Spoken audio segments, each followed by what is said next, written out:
สวัสดีค่ะคุณผู้ฟังทุกท่านกลับมาพบกับอิสราพรนิยายออนไลน์และสำหรับคลิปนี้เรานำพาคุณผู้ฟังมาถึงตอนที่2ของนิยายเรื่องน้ำผึ้งร้างรวงเรื่องราวจะสนุกเข้มข้นขนาดไหนอย่าลืมติดตามนะคะแต่ก่อนอื่นต้องขอบคุณสำหรับการกดติดตาม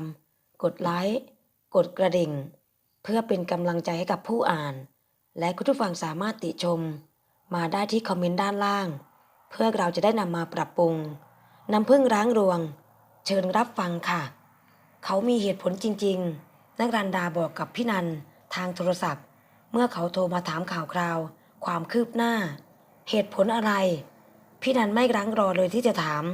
เขาต้องการทะเบียนสมรสเพื่อจะเอาไปหล่อนเม้มปากกระดากที่จะเล่าต่อ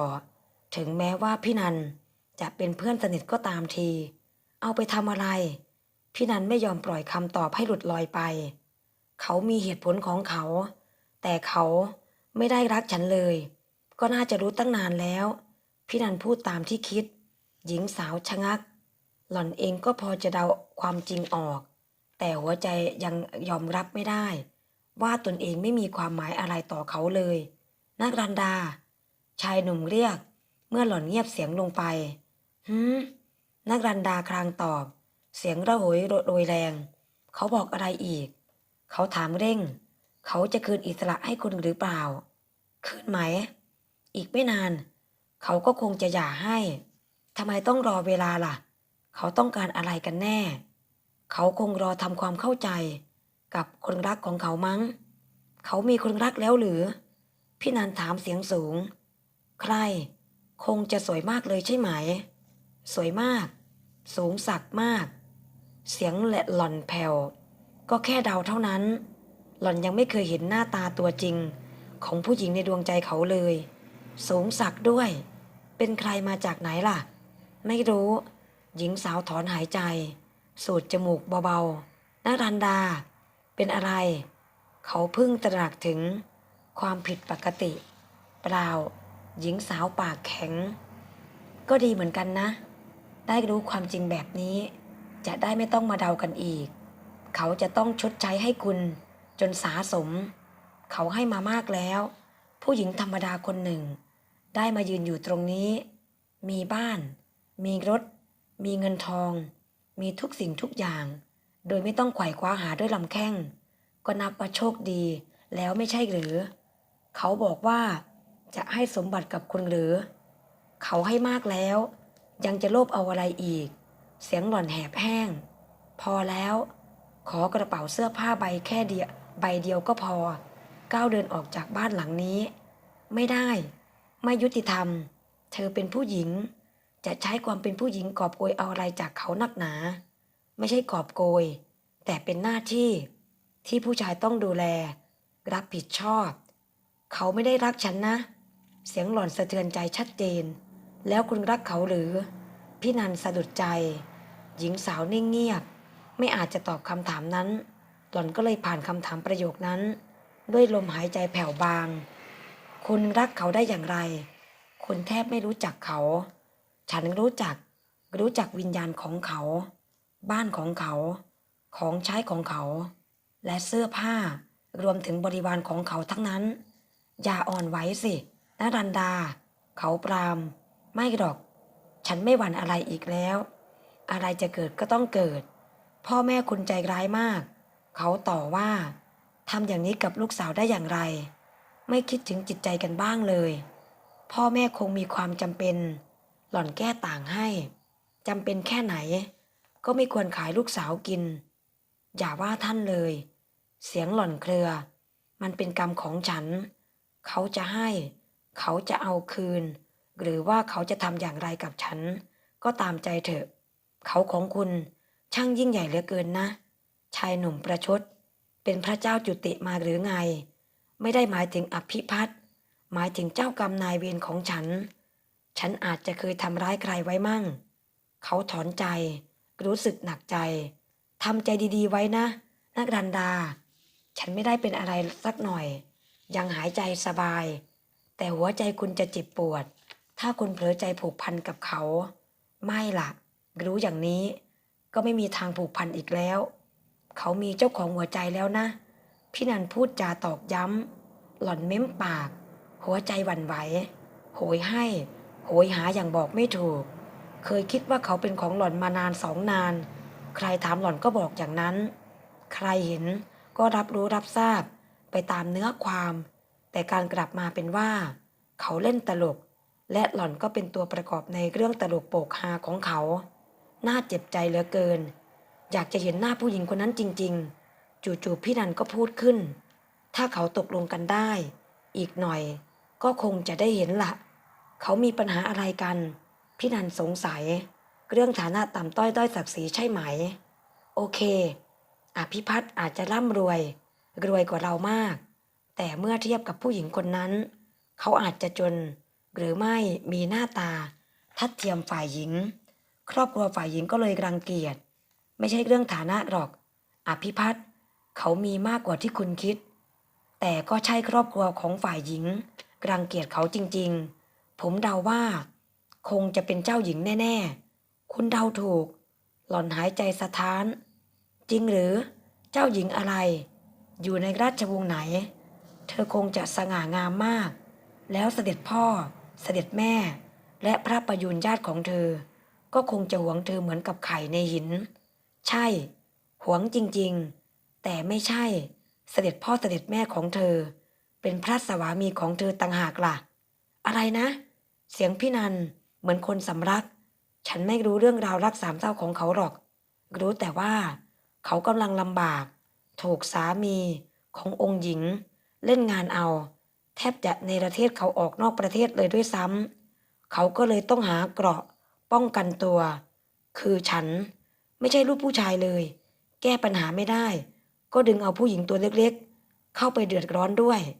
ฉันควรจะเตรียมตัวเพื่ออนาคตของตนเองได้แล้วใช่ไหมเลิกเสียเถิดนะรันดาคุณควรจะเลิกกับเขาให้เร็วที่สุดไม่ปลอดภัยเลยนะเขาเล่นมีเรื่องกับคนยิ่งใหญ่ขนาดนั้นคุณจะโดนลูกหลงเมื่อไหร่ก็ไม่รู้ฉันคิดอะไรไม่ออกเลยเบลอไปหมดผมจะไปหาคุณนะนักรันดาไม่ต้องหล่อนปฏิเสธเขาทันทีอย่าเพิ่งมาเลยฉันอยากจะอยู่คนเดียวอยากจะให้เวลาตัวเองขอเวลาอีกสักพักฉันคงจะทำใจได้และรู้ว่าควรจะจัดการอย่างไรกับชีวิตตนเองมีอะไรก็คิดถึงผมนะนักรันดาผมจะอยู่เคียงข้างคุณเสมอณรันดาจะลงไปทานข้าวแต่พอเห็นเขานั่งอยู่ที่โต๊ะอาหารรุมล้อมด้วยเหล่าแม่บ้านบริวารคอยเอาใจหล่อนก็เลยเปลี่ยนใจหมุนตัวกลับทำท่าจะเดินไปที่ห้องนอนเช่นเดิมคุณผู้หญิงแม่บ้านเรียกมาทานข้าวสิคะนักรันดาจะปฏิเสธแต่ก็ยังช้ากว่าเสียงเจ้าของบ้านมาสิผมหิวก็เลยทานก่อนเขาบอกผิดเวลาผิดอากาศท้องไส้ผมก็เลยรวนขึ้นมาแม่บ้านตักข้าวสวยใส่จานหอมกรุ่นร้อนระอุส่งให้หล่อนนักรันดาไปนั่งหล่อนมองอาหารเข้าใจว่ากับข้าวที่วางอยู่หลายจานตกแต่งสวยงามน่าทานนั้นล้วนแต่เป็นอาหารโปรดของเขาฝีมือไม่ตกเลยนะเขาออกปากชมขอบคุณค่ะแม่บ้านยิ้มแก้มปริงั้นทานเยอะๆนะคะคุณผู้ชายผอมลงไปมากเลยจริงหรือเขาก้มลงมองตนเองแล้วหันมาถามหล่อนว่าผมผอมลงไปหรือจะไปรู้หรือหล่อนแต่งงานกับเขาแทบจะไม่เคยได้สังเกตหน้าตาเนื้อตัวเรือนร่างของเขาเลยเขาก็จัดกระเป๋าออกเดินทางข้ามประเทศในคืนวันวิวาห์นั่นเองหล่อนไม่ตอบทำเหมือนไม่ได้ยินคำถามตักอาหารใส่ปากคุณผู้หญิงของนวลท่าทางจะไม่สบายค่ะดูหน้าตาโรยๆตั้งแต่คุณผู้ชายกลับมาถึงขนาดนั้นเชียวหรือเขาหัวเราะลงคอนักรันดาแก้มแดงมองค้อนแม่บ้านค้อนผ่านไปถึงสาวใช้คนอื่นๆที่ยืนเรียงรายหน้าสลอนสงสัยว่าฉันจะเป็นก้างชิ้นใหญ่ๆขวางคอหล่อนละมั้งหมายความว่ายังไงหล่อนถามเสียงเข้มเขายิ้มให้หล่อนเป็นรอยยิ้มที่เก๋มีเสน่ห์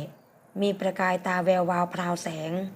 เหมือนภาพถ่ายติดผนังแผ่นใหญ่ๆที่หล่อนเห็นจนชินตา หล่อนมองเลยจากใบหน้าเขาไปยังรูปถ่าย ที่ว่านั่นนึกสะท้อนใจที่ตนเองได้พบได้ร่วมรับประทานอาหารกับเขาแล้ว ตัวจริงที่นั่งอยู่ตรงหน้า สามารถเอื้อมถึงจับต้องเนื้อตัวได้ อยู่กับรูปเสียยังดีกว่า อย่างน้อยก็ยังพอกล้อมแก้มเพ้อฝันได้ มาอยู่กับตัวจริง เสียงจริง หล่อนก็ต้องตกอยู่ในสภาพต้องยอมรับความจริง ที่เขายัดเยียดให้ กลายเป็นคนมีเจ้าของ จะแอบไปเที่ยวไปเล่นซุกซนที่ไหนไม่ได้อีกแล้วล่ะสิเขาพูดล้อเลียนจนหล่อนอาย บรรดาสาวใช้หัวเราะคิกคักเหมือนคอยจับกลุ่ม เป็นลูกคู่เชียร์เขาหน้าโมโหเสียจริงเชียว แปรพักกันไปหมด ไม่ใช่เด็กนะคะ หล่อนเถียง โตขึ้นเยอะ เขามองพินิจหล่อนตั้งแต่หัวจรดเท้า หล่อนทำท่าทางจะทานข้าวไม่ลง ใช้ช้อนซ่อมเกลี่ยข้าวสวย แต่ไม่ตักเข้าปากเสียที สาวสะพรั่ง อิ่มเอิบอรชร สวยกว่าเมื่อก่อนเยอะ ไม่ต้องประชดหรอกค่ะ ถึงอย่างไร ฉันก็คงจะสวยไม่เท่า หล่อนหยุดปากตัวเอง ไม่พูดต่อ ไม่ต้องเปรียบเทียบกับใครหรอก ผู้หญิงก็เหมือนดอกไม้แต่ละดอก แต่ละพันก็สวยสมใจสมตัว มีคุณค่า น่าพิสมัยอยู่ในตัวอยู่แล้ว น่ารัก น่าชมทั้งนั้น พูดตามวิสัยของแมลงผู้หรือคะ หล่อนว่าเข้าให้ เขาเลิกคิ้วเข้มขึ้น ก่อนจะปล่อยเสียงหัวเราะดัง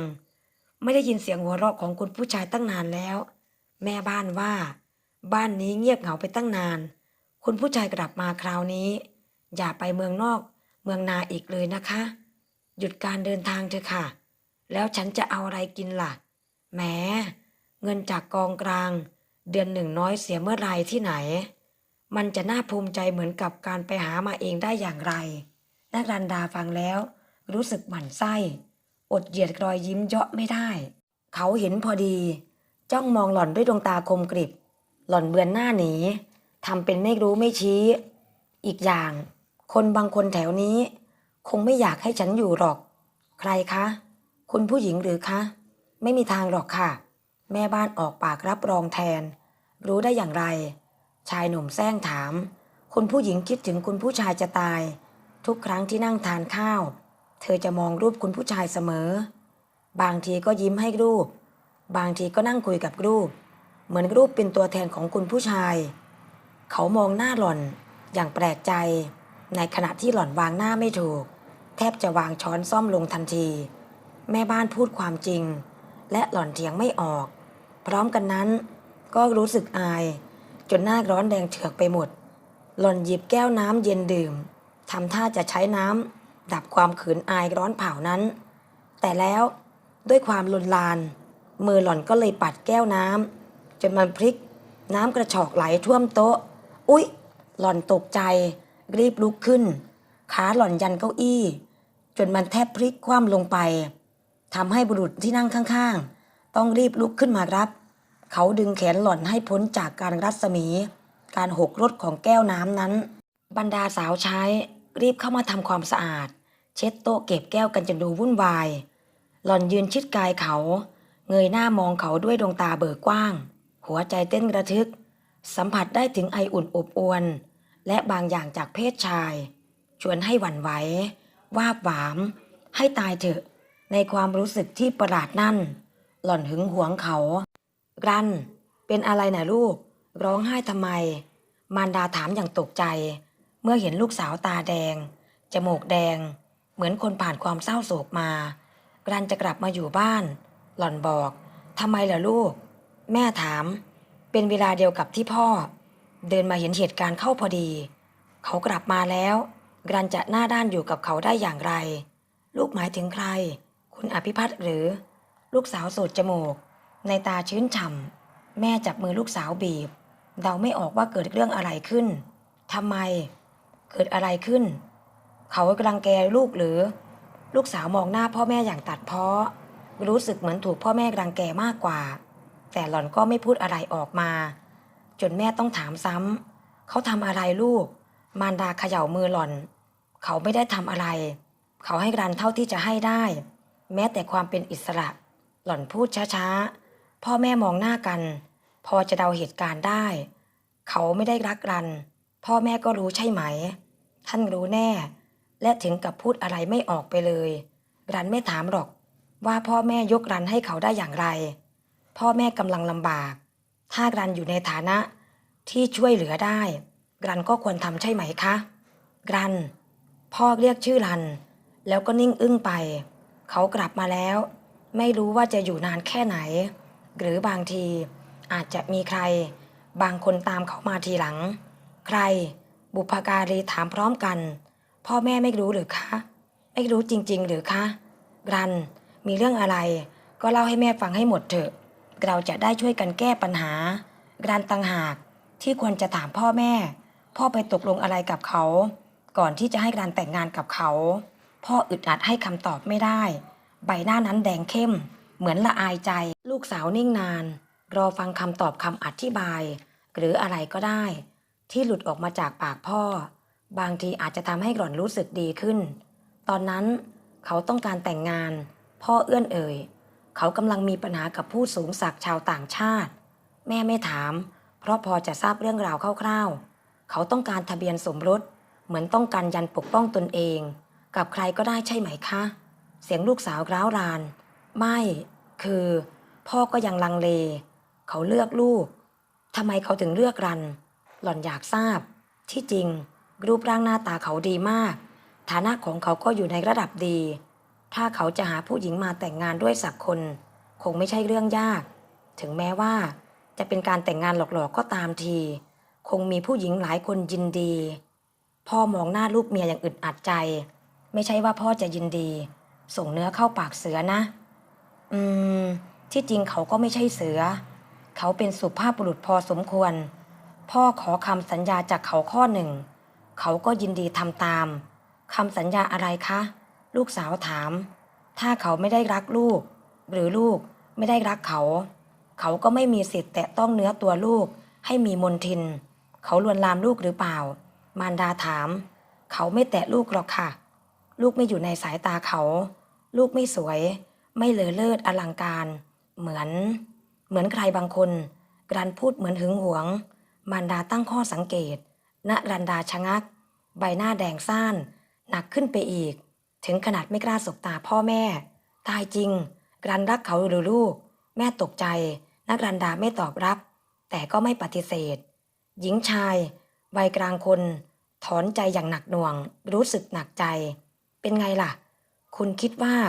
จะทำให้เขารักลูกสาวของคุณได้แล้วสุดท้ายเป็นไงเขาไม่เคยมาดูดำดูดีเลยพอแต่งงานเสร็จก็บินหายเข้ากลีบเมฆพอโผล่มาอีกทีก็จะขอหย่าคุณแม่ว่าอะไรนะคะหญิงสาวรู้สึกสะดุดหูคุณพ่อรักลูกอาจจะรักมากเกินไปจนคิดว่าใครที่ได้ใกล้ชิดหนูจะหลงรักหนูหมดทุกคนก็เลยยอมยกหนูให้เขาง่ายๆอย่างไรล่ะโทษคุณพ่อลูกสาวแทบน้ำตาตกพ่อขอโทษบิดาสายหน้าในตาแดงก่ำเขาไม่รักเราก็ไม่เท่าไหร่แต่เราไปหลงรักเขาจนหมดหัวใจนะสิแย่แล้วจะทำอย่างไรต่อไปล่ะทีนี้เขาขอหย่ากับหนูหรือคุณพ่อถามยังค่ะเขาคงรอให้ลูกบอกเลิกเขาเองเสียงนารันดาสะดุดหายไปเหมือนมีก้อนสะอื้นพุ่งจุกอกมาขึ้นแทนที่ถ้าอย่างนั้นก็อยู่กันไปเรื่อยๆก่อนมารดาแนะนำรอจนกว่าเรื่องจะดำเนินจนถึงที่สุดกรันทนไม่ได้ค่ะแม่กรันแม่โอบกอดลูกสาวแน่นเห็นความโศกเศร้าของลูกแล้วนางแทบจะร่ำไห้ตามลูกอาจจะไม่ได้รักเขาก็ได้นะอาจจะแค่ถูกใจอาจจะแค่คิดว่าตนเองเป็นเมียของเขาลูกก็เลยผูกใจไว้กับเขาคิดซื่อสัตย์จงรักภักดีต่อเขาตามวิสัยของผู้หญิงใจเย็นๆน่ะลูกทำใจเย็นค่อยๆคิดค่อยๆตรีตรองนักรันดาบอกไม่ถูกหรอกว่าหล่อนรู้สึกอย่างไรกับเขาหล่อนอยู่ในอาณาจักรของเขาเป็นเวลานานอยู่กับทรัพย์สินบริวารของเขาซึ่งหล่อนเติบโตขึ้นมาโดยคิดว่ามันเป็นของหล่อนด้วยเช่นกันหล่อนอาจจะเป็นเด็กสาวช่างฝันมากเกินไปกรันอยากกลับบ้านให้กรันมาอยู่ที่บ้านเถอะอย่าพึ่งเลยลูกแม่ว่ากลับมาเลยพ่ออนุญาตถ้าลูกทุกข์ใจแล้วกลับมาบ้านไม่ได้เธอจะให้ลูกไปอยู่ที่ไหน จะเลิกกับเขาเลยหรือพ่อภรรยาปรึกษาไม่รู้ดูไปก่อนแต่ถ้าลูกอยู่ที่นั่นแล้วไม่มีความสุขเราก็ควรตามใจเขาให้เขาได้สงบสติอารมณ์สักพักมารดานิ้วหน้าพูดอะไรไม่ออกได้แต่โอบกอดรูปหลังรูปไหล่ปลอบใจบุตรสาวคนโปรดบิดายิ่งมีท่าทางเครียดหนักนึกโทษตนเองที่ไม่สามารถทำหน้าที่ผู้นำครอบครัวที่ดีได้ต้องเดือดร้อนถึงลูกเมียต้องมารับเคราะห์กรรมตามกัน